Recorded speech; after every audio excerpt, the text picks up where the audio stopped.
જય માતાજી મિત્રો આજે પાટણ જિલ્લાની અંદર સમી ગામની અંદર આપણે મકાન બનાવી રહ્યા હતા। એક મકાનનું કામકાજ અત્યાર સુધી આટલું પહોંચ્યું છે અને ચાલુ વરસાદ છે। ચાલુ વરસાદમાં કામ કરી રહ્યા છે। તમે જોઈ રહ્યા છો વિડીયોની અંદર જુઓ, જેમ કે મારા જાનતીભાઈ, મારા ટીમના માણસ એ પણ જો માલ બનાવી રહ્યા છે। સાથે અમારા રમેશભાઈ કારીગર। રમેશભાઈ, વરસાદમાં કામ કરવાની કેવી મજા આવે બાળકો? હા, મજા આવે।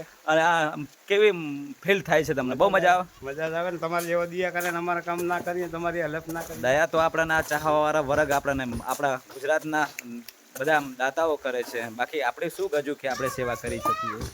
તમે જોઈ રહ્યા છો અમારા ઈશ્વરભાઈ પણ આવી ગયા છે, જો ચાલુ વરસાદમાં ખૂબ મહેનત કરી રહ્યા। કમલેશ કાકા, હા, અને બધા જ મિત્રોને તમે જોઈ શકો છો ઘરનું કામકાજ અત્યાર સુધીનું આટલું પોકી છે। વરસાદ ચાલુ છે, જેના કારણે તમને વિડીયોમાં ચોખ્ખો કરવો પડશે કેમેરો, ને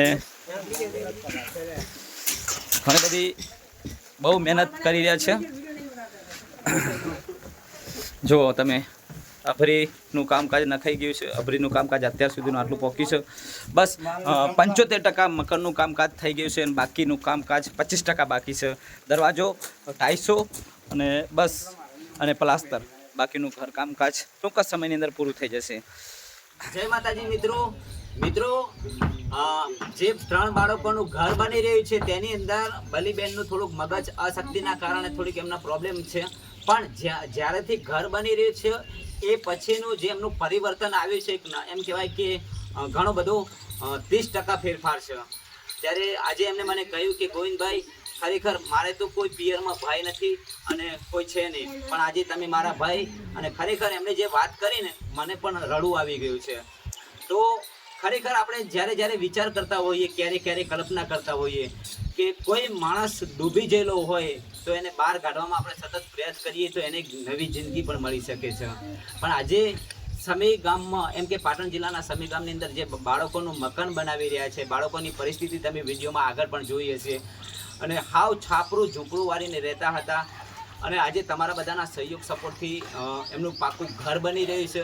પણ ખરેખર ખુશી એ વાતની છે, ઘર તો બની રહ્યું છે, એમના ઘરનો પ્રશ્ન કાયમ માટેનો સોલ્વ તો થઈ જશે તમારા બધાના સહયોગ સપોર્ટથી, પણ આજે જે એમને જે માનસિક બીમારીમાં હતા એમાંથી એ બહાર આવ્યા છે અને 30% ફેરફાર છે।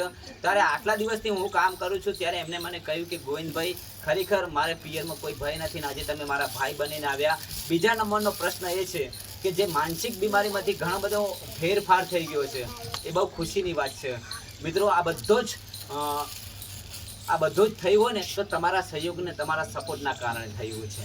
ખરેખર આવા લોકો ઘણા છે, તો એમને આથાશક્તિ પ્રમાણે આપણે મદદ કરવી જોઈએ ને એમની એક એમ કહેવાય કે એમની માનસિક બીમારીમાં કોઈ કારણસર કોઈ ઘણા બધા પ્રોબ્લેમ હોય છે જીવનમાં। સંસાર છે એટલે સંસારમાં ઘણા બધા પ્રોબ્લેમ થતા હોય છે, પણ ખરેખર આવા વ્યક્તિઓને આપણે મદદ કરીએ અને ઘર આપણે બનાવી રહ્યા છીએ, તો આજે એમનું ઘર બન્યું એ પછી જે માનસિક બીમારી છે એમાંથી 30% આજે પરિવર્તન છે।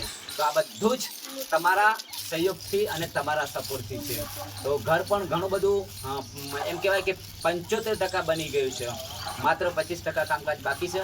એક દરવાજો લાવવાનો છે, અને બીજા નંબરનો પ્રશ્ન એ છે કે લાઇટ ફિટિંગ આપણે કરાવવાનું છે, અને બાકી તો પ્લાસ્ટર ને બધું કમ્પ્લીટ ઓલરેડી તમારા બધાના સહયોગ સપોર્ટથી થઈ જશે। તો આપ સૌને મારી વિનંતી છે કે ફૂલને તો ફૂલની પાકડી આ પરિવાર માટે મદદ કરીએ, અને એમનું જે એક જીવન એમ કહેવાય એક એમનું જીવન ધન્ય બની જાય એ માટેનો સતત આપણે બધાનો એક પ્રયાસ કરીએ। અને જેવો સહયોગ સપોર્ટ કરી રહ્યા છો એવો વિડીયોમાં શેર પણ કરજો, વિડીયો આગળ શેર પણ કરજો તેવી આશા રાખું છું, અને સપોર્ટ કરજો। અને ગૂગલ પે, ફોનપે નંબર આપેલો છે, તો આથાશક્તિ પણ મને મદદ કરજો। જય માતાજી।